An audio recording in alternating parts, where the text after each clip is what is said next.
Hello everyone and welcome back to my channel. It's nice to meet everyone face to face, or I guess face to screen. It's been a long time coming, but yeah, anyways. For today I was thinking we could do something a little bit different. I would like to give you a tour of my personal forever world. We already have a forever world together on YouTube, but this is my personal one. So why don't we just jump right in? Okay, first things first. This is my home, and I did use a tutorial, but let's go through the front door. Okay, going through the front door, right in front of us we have all of my cats. I lost count. 1, 2, 3, 4, 5, 6. At the moment I see 7 in here, so 7 cats. And just some furnaces that I actually do use. I've got all these chests of important materials or ingots. So iron, copper, gold, lapis, and redstone. Then I've got some more important stuff here like diamonds. I've got 5 stacks. And emeralds, as well as armor. Then to our right, we have the kitchen. I love making kitchens. I think maybe I should upgrade the kitchen now that I've been playing for some time and I have some tricks like switching the hoppers to be facing each other.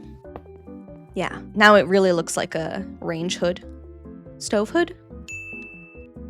Something like that. Then we've got these barrels. I've got the raw meat, bone meal and bones, food, leaves and such, random sea stuff, more cooked food, dyes, seeds, flowers, and tree saplings. Then in this corner of the kitchen, we have the automatic smelter, so I just put something in these chests. They go straight into these furnaces and then straight into this chest for me to collect. Now, I guess I will show you this area. To the left, we've got all of these barrels, and these are random mob droppings, I'd say, like phantom membrane, arrows, bones, gunpowder, random stuff, clay, bows. And these are all of my chests that I keep my wood.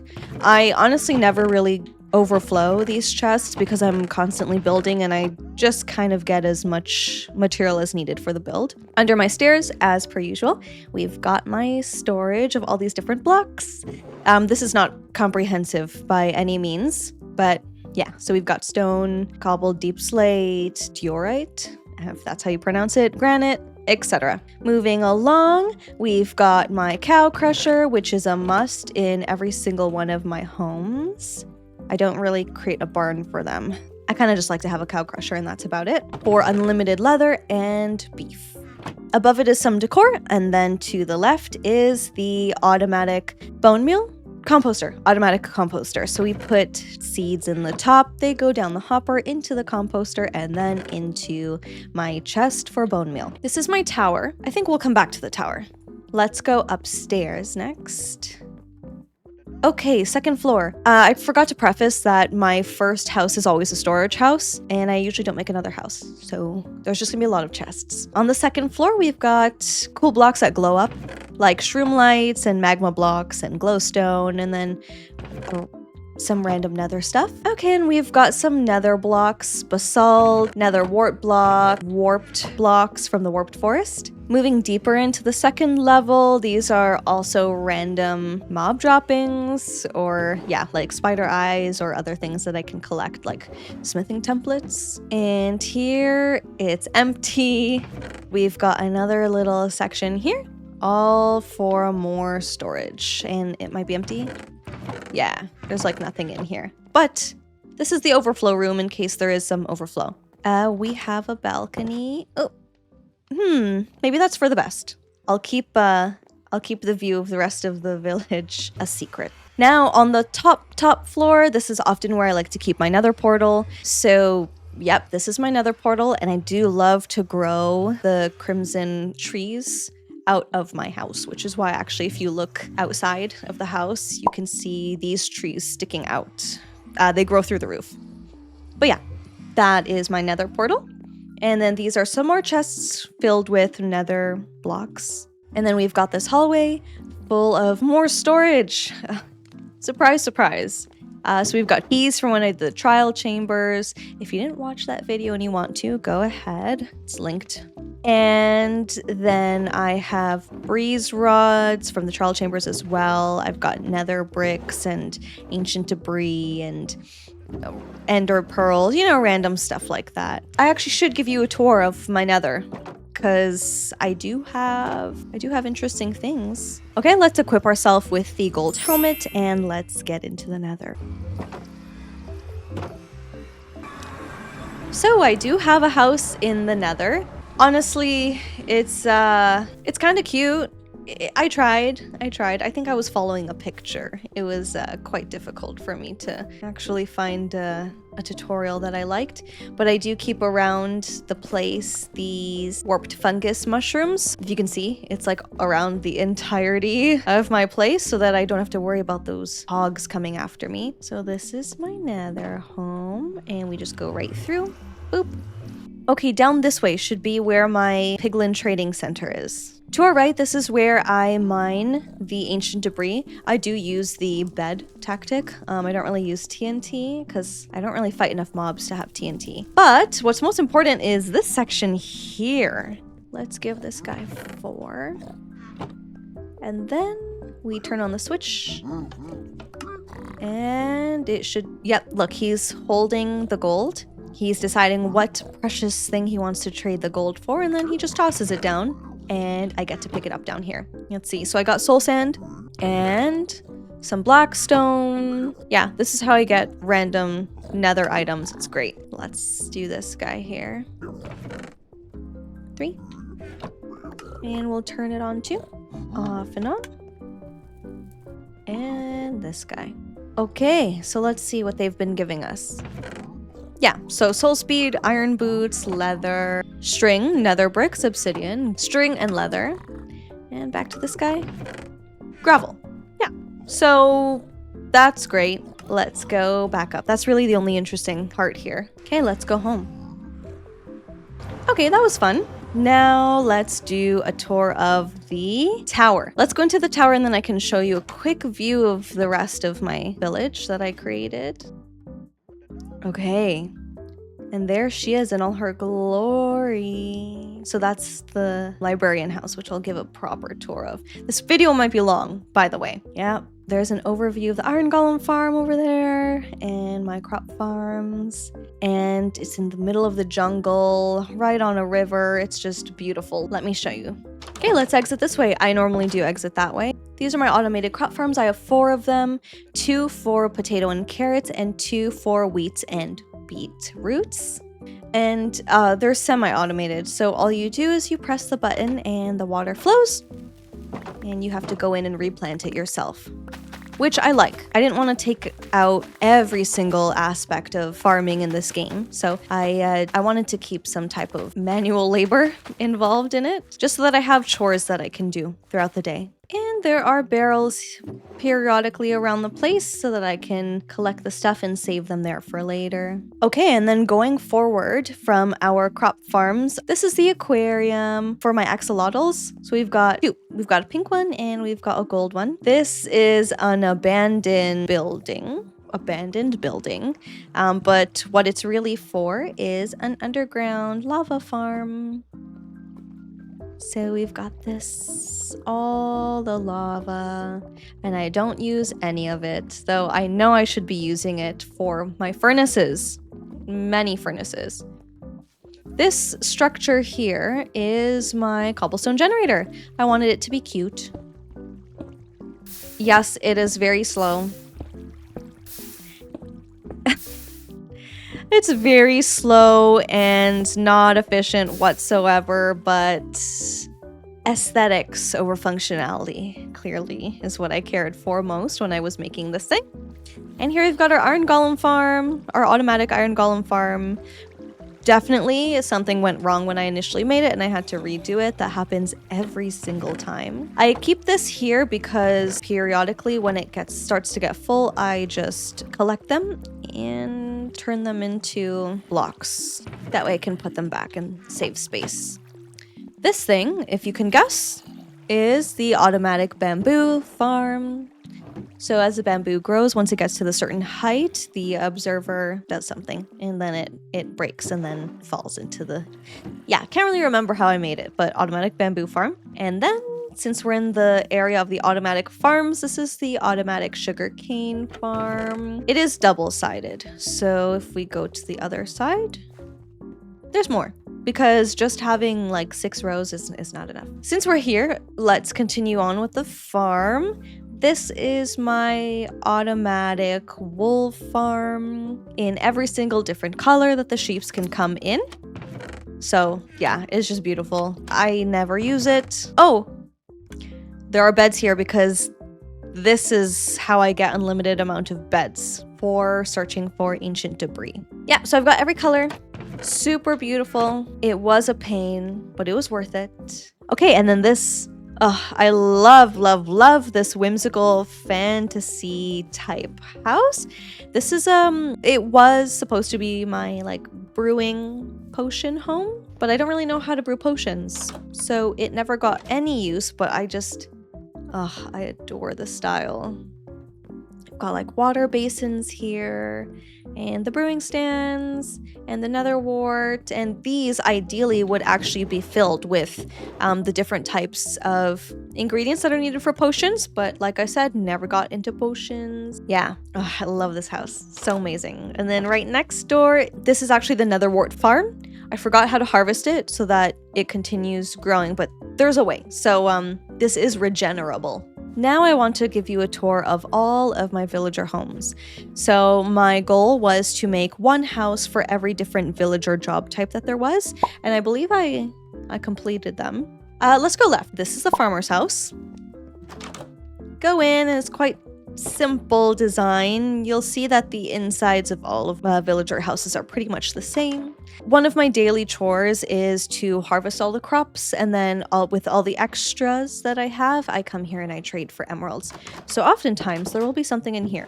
Yeah, exactly, like the leftovers. Okay, and then right across the way, as you can guess, the villager that belongs here is the toolsmith. Now, wow, so unassuming. There's only one in here. Wrong. We go down and there's more. So with these guys, you don't really know what their best offer is going to be until you turn them into a master or something. So I kind of just took my chances and leveled up every single one of them. And at the very top, I mean, just above their heads, I put signs with their best offer. So iron shovel, this gives me a silk touch iron shovel. Axe and pickaxe, both unbreaking and efficiency 2.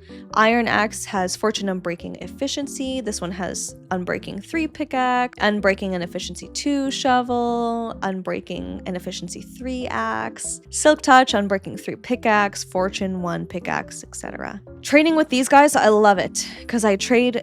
This is another chore of mine. I trade all of my iron for emeralds with these guys. Okay, moving forward. This is the armorer. It's very tight in here, be warned. Okay, so 1, 2, 3, 4, 5. Yeah, it's really tight, and guess what? I still managed to put some storage here.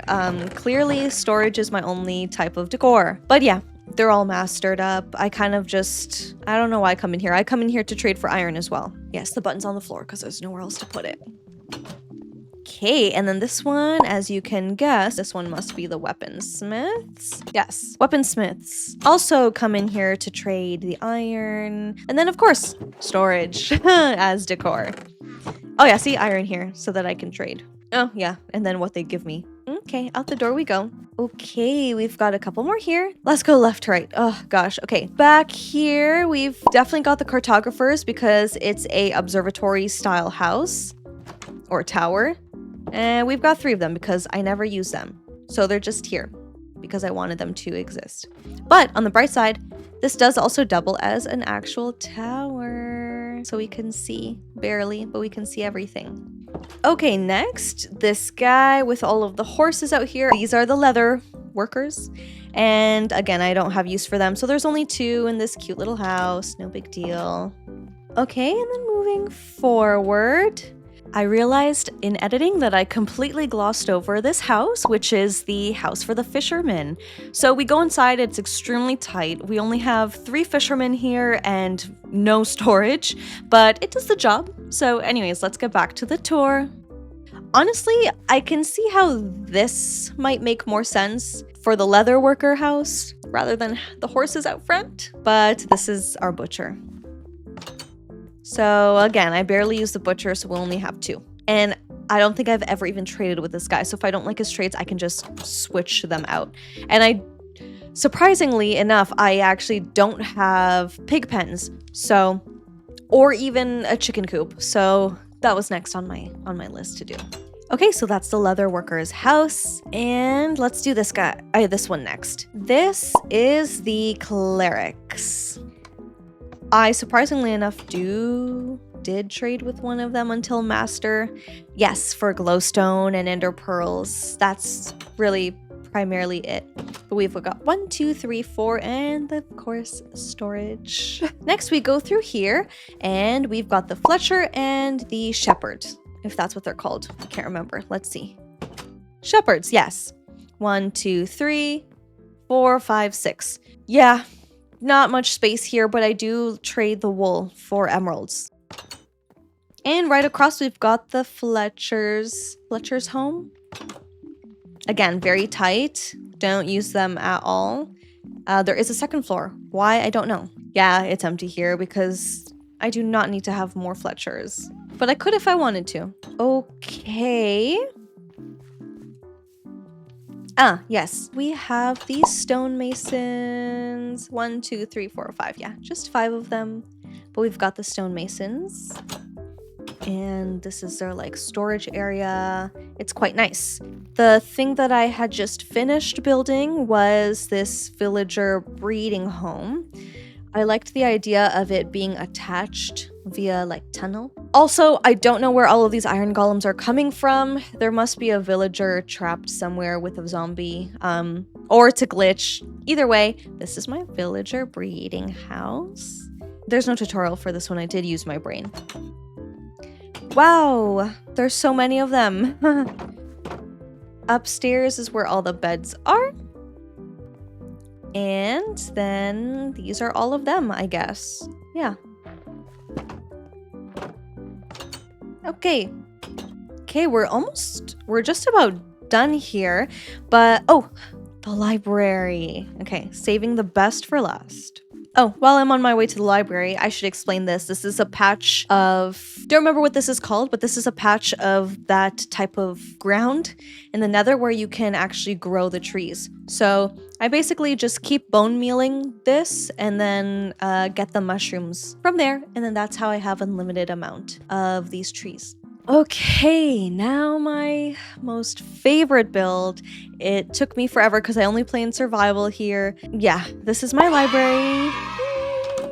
Okay, so it's 2 floors worth of librarians. And every single librarian here that is locked in, it means that they are offering the max capacity for the enchantment. So for example, 3 is the highest type of fortune enchantment, so they're locked in because they give me fortune 3. Silk touch, mending, efficiency 5. I don't like zombify them and then de-zombify them, so some of these are selling for ridiculously high amounts of emeralds, but I have unlimited amounts of emeralds basically because all of the villagers that I have that I can trade with, so it doesn't really matter to me how expensive they are. Oh, 33. Okay, that's not even bad for efficiency 5. I think my unbreaking one is quite high. Lore 3, blast protection, luck of the sea, feather falling, respiration, power, multi-shot fire, aspect 2, frostwalker, flame, knockback 2. And then this is the second floor, and here's one of my cats. Second floor, smite 5. Yeah, not that expensive. Fire protection, bane of anthropods, depth strider, unbreaking. I think this was expensive. 29, not bad. Aqua affinity, quick charge, smite, infinity. This guy is not locked in because he refuses to give me either a new one or something good. So same with this row, except this one, projectile protection. So we've got 1, 2, 3, 4, 5 of them who still have yet to be locked in. It's actually incredible because I'm thinking maybe I should just bring in new ones because this is ridiculous. I've been doing this for how many months? Going up here, this is my enchanting area. I like the whimsy, what can I say? These little flowers are like my most favorite part of the game. This is where I enchant, except not really because I barely enchant since I have all of these books and the ability to trade with villagers, so I don't really use the enchanting area, but it exists. Oh, we have to go into the basement. I almost forgot. Okay, in my home, right next to the cow crusher, my mining base. Again, storage galore. And then a row of these in case I want to quickly smelt something. This slime wall exists because down here is my slime farm. Can't believe I almost forgot to show this. So yeah, as you can assume, the slimes spawn and then they want to get the iron golems, so they come around here and then they get killed because of the magma blocks. I'm sure the iron golem actually can kill them too. But regardless, there are carts that run in around the entire thing, and they come back to this chest and they give me slime balls. I'm very proud of this. It honestly took me so long. This is one of my favorite paintings. Scary, but I love it. It's so cool.